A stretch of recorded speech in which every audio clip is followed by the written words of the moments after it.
नमस्कार, बहुत स्वागत है आपका एमपीसीजी सुपरफास्ट 100 खबरों के साथ। मैं हूं रीनू यादव। सबसे पहले बात करेंगे जबलपुर से बड़ी खबर की। जबलपुर में चर्च के बिशप पीसी सिंह पर भ्रष्टाचार के आरोप लगे हैं। ईओडब्ल्यू ने इनके यहां छापा मारा और फिर एफआईआर दर्ज की है और इस पर छात्रों की फीस में करोड़ों के गबन का आरोप लगा है। विभिन्न स्कूलों से प्राप्त स्कूली छात्रों की फीस का उपयोग धार्मिक संस्थाओं को चलाने और साल 2004 से 2012 के बीच 2 करोड़ 70 लाख की राशि धार्मिक संस्थाओं में ट्रांसफर किए।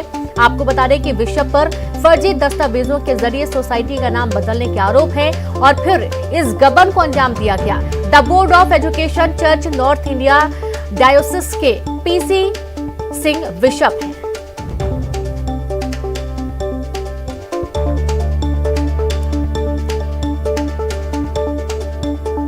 डायोसिस ऑफ जबलपुर नॉर्थ के चेयरमैन बिशप सीपी सिंह के निवास पर आज सुबह ईओडब्ल्यू ने एक बड़ी कार्रवाई को अंजाम दिया है। देख सकते हैं फिलहाल जो कार्रवाई वो अभी भी जारी है। आर्थिक अनियमितताओं से जुड़ा हुआ ये पूरा जो मसला है, क्योंकि जो शिकायत ईओडब्ल्यू को मिली थी उसमें स्पष्ट था कि 2004 से लेकर 2012 के बीच सोसाइटी से संबंधित जो भी स्कूल्स हैं उनकी प्राप्त फीस से जो राशि है उसे धार्मिक संस्थाओं को ट्रांसफर किया गया। लगभग 2 करोड़ 70 लाख के आसपास की जो राशि है वो बताई जा रही है। यही वो बिशप हाउस है जहां पर बिशप सीपी सिंह रहते हैं। सुबह ईओडब्ल्यू ने यहां पर रेड मारी है। यह भी जानकारी मिली है कि सोसाइटी को कूटरचना के माध्यम से उसका नाम है वो भी बदल दिया गया था और तमाम अनियमितताएं इनके द्वारा की गई हैं। ईओडब्ल्यू ने फिलहाल प्राथमिकी दर्ज करते हुए विभिन्न धाराओं के तहत मुकदमा दर्ज कर लिया है।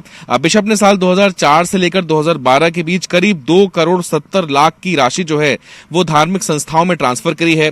The board of education church north India डायोसिस के चेयरमैन है बिशप पीसी सिंह और तमाम अनियमितताएं जो है उनके द्वारा बरती गई हैं। और क्या ये आंकड़ा हो सकता है, तमाम दस्तावेज जो है वो ईओडब्ल्यू की टीम जो है खंगाल रही है। बिशप हाउस जो कि नेपे टाउन में मौजूद है, वहां सुबह सुबह तमाम जितनी टीम है वो लगातार दस्तावेजों की जांच यहां पर कर रही है। बड़ा मामला है, चूंकि शिकायत ये भी है कि इस राशि का दुरुपयोग शायद धर्मांतरण जैसे काम में भी किया गया होगा। तमाम मसलों को लेकर जो है जांच जारी। फिलहाल ईओडब्ल्यू आर्थिक अनियमितता से जुड़ा हुआ जो पूरा मामला है उसको लेकर तफ्तीश में जुटी हुई है। कैमरा पर्सन मिश्रा के साथ प्रतीक अवस्थी, न्यूज़ 18 जबलपुर।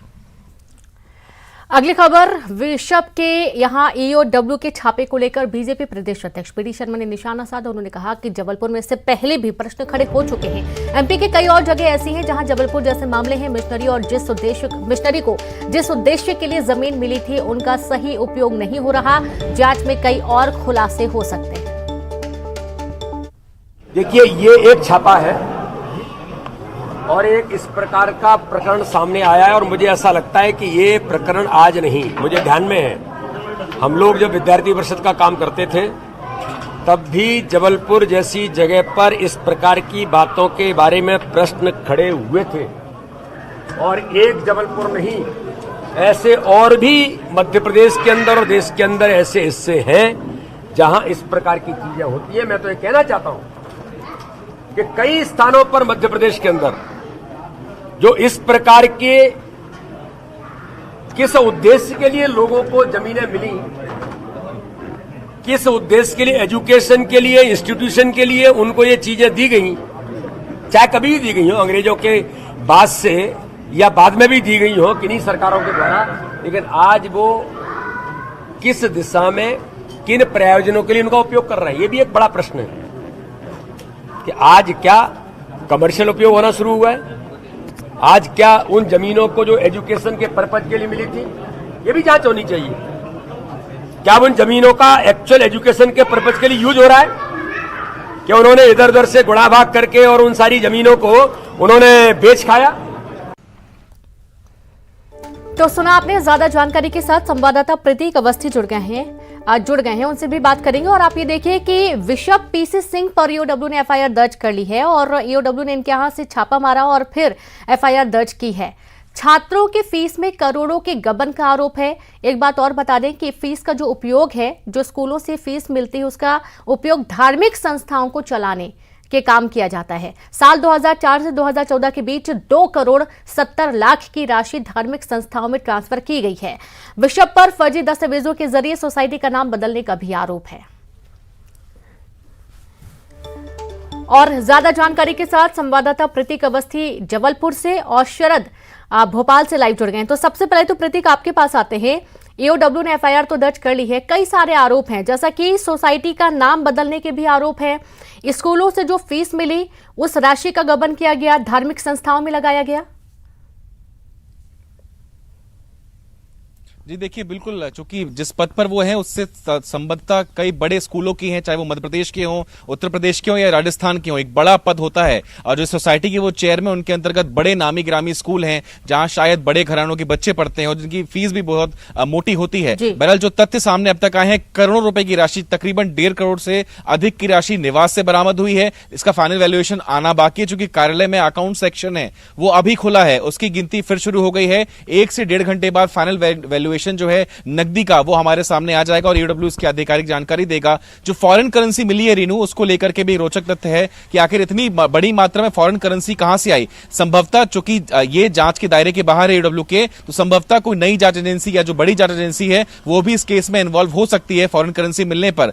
बेशक आखिर 2012 तक का तो खेल उजागर हो गया, लेकिन ईओडब्ल्यू 2012 से लेकर 2022 के भी दस्तावेजों की जांच में जुड़ गई है कि क्या इन राशि का ट्रांसफर जो धार्मिक संस्थाओं को हो रहा था, क्या ये बदस्तूर जारी था। सूत्रों के मुताबिक जानकारी मिली है इस राशि से धर्मांतरण जैसे कामों को कराया जाता था, ऐसी आशंका जताई जा रही है। और न केवल मध्य प्रदेश बल्कि अन्य राज्यों में, देश भर में इस राशि का ट्रांसफर जो है वो किया गया है, जो करोड़ों में हो सकता है। चूंकि जिस सोसाइटी की चेयरमैन है उसका दायरा बहुत बड़ा है रीनू, और संभवतः यही कयास लगाए जा रहे हैं कि एक पूरा नेक्सस काम करता था जिसके माध्यम से बिशप धार्मिक संस्थाओं को ये राशि स्थानांतरित किया करते थे और उससे संभवतः धर्मांतरण जैसे काम होते थे। बहरहाल ये जांच का विषय है, जो सूत्र कहते हैं उसकी जानकारी है। ईओडब्ल्यू आर्थिक अनियमितता के एंगल पे जांच कर रहा है।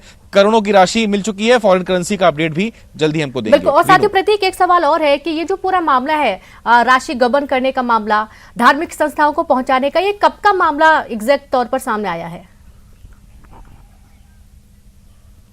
देखिए रेणु, शिकायत पहले की गई थी कि 2004 से लेकर 2012 तक, यानी जब से इन्होंने कार्यभार संभाला था, ये उस दरमियानी की शिकायत थी। 2015 में ये शिकायत पहुंची, लेकिन इतने सारे संस्थान हैं कि जानकारी जुटाने में 7 साल का वक्त लग गया। और जैसे ही पुख्ता जानकारी स्पष्ट हुई कि वाकई में राशि धार्मिक संस्थाओं को भेजी गई, क्योंकि मैंने आपको बताया कि बड़े बड़े स्कूल जो मध्य प्रदेश, राजस्थान या उत्तर प्रदेश के हैं वो इस सोसाइटी के अंतर्गत रजिस्टर्ड होते हैं और उनसे जो राशि, मोटी फीस आती है, उसका दुरुपयोग यहां पर किया गया है, गबन भी किया गया है। वो कौन कौन से धार्मिक संस्थाएं थे जिन्हें राशि ट्रांसफर की गई, ये जांच का एंगल है। तफ्तीश में ईओडब्ल्यू की टीम जुड़ गई है, लेकिन फॉरेन करेंसी के एंगल पर संभवतः नई जांच टीम या फिर ये कहें कि नई जांच इकाई इस पूरे मामले में संज्ञान ले सकती है। जो भी हो, बहुत बड़ा ये मामला है और ईओडब्ल्यू ने एक बड़ी कार्रवाई को अंजाम दिया है। जी बिल्कुल। और साथ ही शरद, आपका रुख करते हैं, जैसा कि कहा जा रहा है कि बीजेपी प्रदेश अध्यक्ष बीडी शर्मा का भी बयान आया है कि जिस उद्देश्य के लिए जमीन दी गई थी उसका सही उपयोग नहीं हो रहा है, और ऐसे मामले पहले भी सामने आ चुके हैं और जबलपुर के अलावा कई ऐसी जगह हैं जहां से ऐसे मामलों की खबरें अक्सर आती रहती हैं।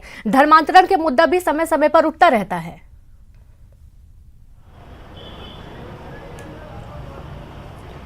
देखिए, बिल्कुल रीनू और प्रतीक ने अपनी जो विस्तार से जानकारी दी है उसमें ही बहुत सारे सवालों के जवाब मिल गए हैं, जिसमें ये निकल के सामने आ रहा है कि संभव है कि जो शिकायत की गई थी उससे ज़्यादा भी उसका दायरा हो और केवल जबलपुर तक ही नहीं बल्कि प्रदेश और देश के अलग अलग स्थानों पर भी संभव है कि ये जो पूरा जाल है अनियमितताओं का वो फैला हो। और इसी ओर बीजेपी के जो प्रदेश अध्यक्ष हैं बीडी शर्मा, उन्होंने इशारा किया है और उन्होंने कहा है कि जब वो विद्यार्थी परिषद में काम किया करते थे तब भी इस तरीके की शिकायतें उनको मिलती थी। और केवल बीडी शर्मा नहीं, आमतौर पर ऐसी शिकायतें कई बार सामने आती रहती हैं कि जो मिशनरीज़ हैं वो जिस उद्देश्य के साथ उनकी यहाँ स्थापना की गई है, शिक्षा के प्रचार प्रसार के उद्देश्य से, लेकिन उसके अलावा भी वो बहुत सारे ऐसे कामों में इन्वॉल्व हो जाते हैं। सब नहीं, लेकिन कुछ के बारे में ये बातें सामने आती रहती हैं। और उसी ओर उन्होंने इशारा किया है कि जिस उद्देश्य के साथ मिशनरीज होती हैं तो अनुदान के साथ में उनको ज़मीन भी दी जाती है और कुछ और अनुदान भी उनको मिलते हैं, लेकिन क्या उस अनुदान का सही इस्तेमाल जिस उद्देश्य के साथ दिया जा रहा है उसी में हो रहा है या किसी और मद में हो रहा है? ये जो छापा पड़ा है वो तो यही इसी ओर इशारा करता है कि कहीं ना कहीं कोई बड़ी गड़बड़ी ज़रूर है जो अब एक पकड़ में आई है और संभव है कि ईओडब्ल्यू इसके तार जोड़ेगी तो ये और जगहों तक भी पहुंचेंगे और ऐसे सभी संस्थान जो अनैतिक किसी गतिविधि में शामिल हैं तो वो जांच के बाद निकल के सामने आए हैं। बीजेपी के प्रदेश अध्यक्ष बीडी शर्मा ने इसी ओर इशारा किया है और उन्होंने एक मांग भी की है कि जो प्रदेश के बाकी ऐसे मिशनरीज हैं, स्थापित हैं जहाँ भी, और जिनको अनुदान दिए भी गए हो या नहीं भी दिया गया हो, लेकिन उनकी जाँच होनी चाहिए कि क्या वो उसी काम में शामिल है जिस उद्देश्य के साथ में उनकी स्थापना की गई है। जी बिल्कुल। और जैसा कि प्रतीक भी बता रहे हैं शरद की 2004 से 14 के बीच में 2,70,00,000 रुपए की राशि धार्मिक संस्थाओं को ट्रांसफर की गई है। और जरूरी, ये तो सिर्फ एक जगह का मामला है, न जाने कितने ऐसे क्षेत्र होंगे, कितने ऐसे शहर होंगे जहां से ऐसी राशियां ट्रांसफर होती रही होंगी।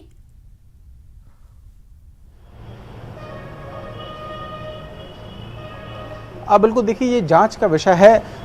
जो जांच होगी उसमें ही निकल के सामने आएगा कि आखिरकार कौन कौन बिशप के अलावा और कौन कौन इसमें शामिल है और कौन कौन सी संस्थाओं को किस किस मद में फ़ायदा पहुंचाया गया है। किसी निर्णय पर पहुंचना शायद जल्दबाजी होगी, लेकिन अनियमितताएं हैं, शिकायतें हुई हैं, तो अब जब तथ्य सामने आ रहे हैं, परतें खुल रही हैं, तो निश्चित तौर पर जब जांच का दायरा फैलेगा तो वो और तथ्य भी उजागर होंगे जो शायद अब तक सामने नहीं है। बिल्कुल। अब प्रतीक, एक बार आपके पास आते हैं, फॉरेन करेंसी भी मिली है, जैसा कि आप बता रहे हैं, हम तस्वीरों में भी देख पा रहे हैं, यानी कि बाहर से भी नेटवर्क जुड़ा हुआ है।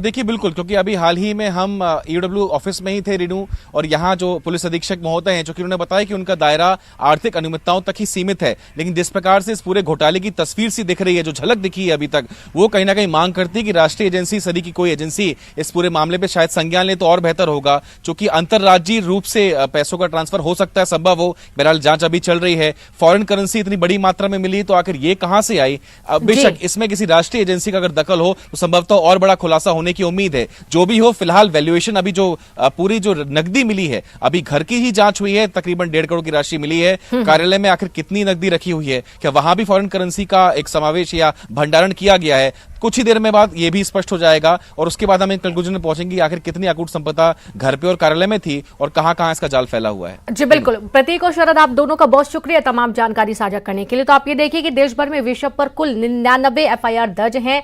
ईओडब्ल्यू बहुत गहनता से पूरे मामले की जांच करी। अभी तो सिर्फ घर से राशि मिली है, और अन्य ठिकानों पर भी जब छापेमारी होगी तो वहां से कितनी राशि मिलेगी इसका अंदाजा लगा पाना भी मुश्किल है। अगली खबर का हम जिक्र करेंगे, बात करेंगे विदिशा से बड़ी खबर के। स्कूल बच्चों से भरा ऑटो पलटा, 8 बच्चे घायल हुए। कार की टक्कर से हुआ हादसा, सभी का जिला अस्पताल में उपचार जारी है। क्षमता से ज्यादा बच्चों को बैठाया गया था। सिविल लाइन थाना क्षेत्र का ये पूरा मामला है। अब आप ये देखिए कि ये कोई पहली दफा नहीं है जब इस तरीके की घटनाएं सामने आई हैं। पहले भी कहा जाता है कि खासतौर पर स्कूली वाहनों में बच्चों को क्षमता से अधिक ना बैठाया जाए, उसके बावजूद लापरवाही की ऐसी तस्वीरें सामने आती हैं। जो सबसे महत्वपूर्ण जिम्मेदारी बनती है वो होती है स्कूल प्रबंधन की, ताकि बच्चों की सुरक्षित वे अपने घर तक पहुंच सके। विदिशा से ये पूरा मामला सामने आया है, जहां स्कूल बच्चों से भरा ऑटो पलट गया, 8 बच्चे घायल हो गए हैं। कार की टक्कर से हादसा हुआ, सभी का जिला अस्पताल में उपचार जारी है। क्षमता से ज्यादा बच्चों को बैठाया गया था। सिविल लाइन थाना क्षेत्र का ये पूरा मामला सामने आया है। तो खबर विदिशा से है। स्कूल बच्चों से भरा ऑटो पलटा। दरअसल कार की टक्कर हुई थी और कार की टक्कर के चलते ऑटो पलट गया। 8 बच्चे जख्मी बताए जा रहे हैं, तो वहीं सभी का जिला अस्पताल में उपचार जारी है। पहले ही क्लियर किया गया है कि कोई भी ऑटो क्षमता से ज्यादा बच्चों को, खासतौर पर स्कूल बस, स्कूल जो वाहन होते हैं, उनमें बच्चों को क्षमता से ज्यादा नहीं बैठाया जाएगा। उसके बावजूद ऐसी लापरवाहियां सामने आती हैं जब बच्चों की जान पर भी बन आती है। खासतौर पर स्कूल प्रबंधन की एक बड़ी नैतिक जिम्मेदारी बनती है कि जिस वाहन से बच्चे स्कूल से घर या घर से स्कूल आ जा रहे हैं, उनमें कितनी क्षमता में बच्चों को बैठाया जा रहा है, ये देखना जरूरी है। और ज्यादा जानकारी के साथ संवाददाता भरत राजपूत जुड़ गए। भरत, लापरवाही की बार बार ऐसी तस्वीरें सामने आती हैं जब क्षमता से ज्यादा बच्चों को बैठाया जाता है। भीषण हादसा सामने आया अभी विदिशा से। जी रेनू, ये हर साल जब स्कूल का शिक्षण सत्र शुरू होता है जुलाई में, हर साल हमेशा नियम बनाया जाता है कि क्षमता से बच्चों को नहीं बिठाया जाएगा, लेकिन कोई भी स्कूल प्रबंधन इस बात का पालन नहीं करता। और आज भी वही हादसा हुआ। स्कूली ऑटो में 11 बच्चे भरे हुए थे, जिन्हें कार ने पीछे टक्कर मार दी, ऑटो पलट गया। 8 बच्चे घायल हुए हैं। 8 में से 2 के बच्चों के पैर भी फ्रैक्चर हुए हैं। कुल मिलाकर कहा जा सकता है कि स्कूल प्रबंधन की लापरवाही और यातायात पुलिस की अनदेखी रहती है, जिसके चलते ये बड़े हादसे हो जाते हैं। आज चूंकि ये 8 बच्चे मामूली रूप से घायल हुए हैं, लेकिन जिस स्पीड से जो ऑटो पलटा था, ऑटो की हालत जो चित्रों में देख सकते हैं, वो मतलब तेज टक्कर पड़ी थी। इसके बाद भी कुछ बड़ा हादसा नहीं हो पाया। बहुत शुक्रिया आपका भरत जानकारी के लिए। तो गनीमत ये रही कि किसी की जान पर नहीं बनाई है। बच्चे जख्मी जरूर हुए हैं, लेकिन अभी आप सुरक्षित हैं, ठीक हैं। प्राथमिक उपचार के बाद उन्हें छुट्टी दे दी जाएगी। एक बड़ी लापरवाही यहां पर सामने आई है। और अब खबर रायपुर से है, जहां पर निगम की आज हो रही सामान्य सभा की बैठक में हंगामा। बैठक शुरू होते ही विपक्ष ने जोरदार हंगामा कर दिया। खराब सड़कों के मामले पर बीजेपी पार्षद दल का हंगामा हुआ। प्रश्नकाल के दौरान हंगामा जारी रहा। आप ये देखिए कि किसी भी तरीके की बैठक हो, चाहे वो निगम की बैठक हो, विधानसभा हो, कहीं भी हो, विपक्ष अपनी भूमिका मजबूत तरीके से निभाता नजर आता है। हंगामा जरूर करता है और अपने मुद्दों को लेकर प्रमुखता से मुखर रहता है। और ऐसे कुछ यहां पर भी देखने को मिला। बैठक शुरू होने से पहले ही विपक्ष ने हंगामा मचाना शुरू कर दिया। खराब सड़कों के मामले पर बीजेपी पार्षद दल ने हंगामा किया। संवाददाता युगल जुड़ गए। युगल, विपक्ष के तीखे तेवर हर बैठक में नजर आते हैं। एक बार फिर से जब निगम की आज सामान्य सभा हो रही थी, उसमें भी विपक्ष का हंगामा देखने को मिला। जी बिल्कुल रेनू, निगम की सामान्य सभा की बैठक शुरू हो चुकी है और बैठक शुरू होते ही भाजपाई हैं वो जमकर हंगामा मचा रहे हैं। उन्होंने खराब सड़क है उसको लेकर के अपनी बातें रखी और इसी बीच जमकर हंगामा भी मचाया। अभी भी जो बैठक है उसमें गतिरोध लगातार जारी है, क्योंकि हंगामा मच रहा है, इसलिए आगे बात है वो नहीं बढ़ पा रही है। जो बात रखना है वो नहीं रख पा रहे हैं। और इसके साथ ही साथ भाजपाइयों ने ये भी आरोप लगाया है कि वार्डों में विकास के काम नहीं हो रहा है और निगम लगातार अनदेखी कर रहा है वार्ड वासियों के। इन तमाम मुद्दों को लेकर के अभी चर्चा है वो जारी है, आरोप प्रत्यारोप लग रहे हैं। लेकिन पहली जब बैठक शुरू हुई उससे पहले ही जबरदस्त हंगामा भाजपा के पार्षदों ने मचाया है और अपनी बात है वो रखने का प्रयास कर रहे हैं। लेकिन ये बात तय है कि जब बैठकें होती है और इस तरह की बैठकों में जब हंगामा की भेंट अगर बैठक चढ़ जाएगी तो आने वाले समय में किस तरह से विकास के काम है वो हो सके, कैसे हो पाएगा, किस तरह से रणनीति बन पाएगी। तो बात रखने के अपने तरीके जरूर होते हैं, लेकिन विपक्ष जो है विधानसभा से लेकर के ये निगम की सभा तमाम जगहों पर मजबूती से अपनी बात रखना चाह रहे हैं। लेकिन इस बीच हंगामे की वजह से जो बात है वो नहीं रखी जा रही। देखने होगा कि अभी जब बैठक और चलेगी तो किस तरह की स्थितियां हैं वो बनती है। बहुत शुक्रिया आपका युगल तमाम जानकारी के लिए। तो फिलहाल हंगामा जोरदार हुआ। प्रश्नकाल के दौरान ही विपक्ष ने हंगामा कर दिया। निगम की सामान्य सभा की बैठक में हंगामा हुआ और अब देखना यह है कि आगे किस तरीके से सभा चल पाती है। एक बार फिर से जबलपुर की बड़ी खबर का रुख करेंगे, जहां बिशप पीसी सिंह के यहां छापे का मामला है। घर और कार्यालय पर कार्रवाई जारी है। ईओडब्ल्यू ने बरामद किए करोड़ों रुपए। घर के बाद अब कार्यालय में मौजूद नकदी की गिनती जारी है। विदेशी करेंसी मिलने पर अन्य जांच एजेंसी दे सकती है दखल। सूत्रों के हवाले से खबर है, सोसाइटी संचालित कर रही कई स्कूलों की राशि से धर्मांतरण की आशंका है। धार्मिक संस्थाओं को करोड़ों की राशि ट्रांसफर कर चुका है बिशप। एमपी के अलावा देश के अन्य हिस्सों में पहुंचाई गई राशि। लंबे समय से चल रहा था खेल। The board of education church north India डायोसिस के चेयरमैन है बिशप पीसी सिंह। बिशप ने साल 2004 से 2012 के बीच 2 करोड़ 70 लाख की राशि धार्मिक संस्थाओं में की ट्रांसफर। शिकायत में चौंकाने वाले तथ्य भी सामने आए। देश भर में बिशप पर कुल 99 एफआईआर और मुकदमे दर्ज है।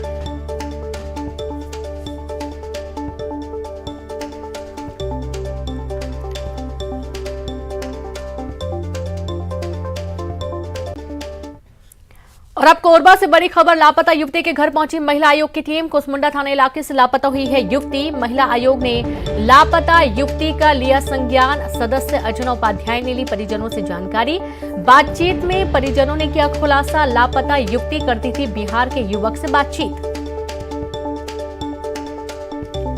तो खबर कोरबा से है, जहां लापता युवती के घर महिला आयोग की टीम पहुंची।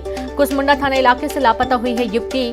महिला आयोग ने लापता युवती को मामला संज्ञान में लिया और सदस्य अर्चना उपाध्याय ने ली परिजनों से जानकारी। बातचीत में परिजनों ने इस बात की जानकारी दी है, खुलासा किया है कि लापता युवती बिहार के एक युवक से बातचीत करती थी।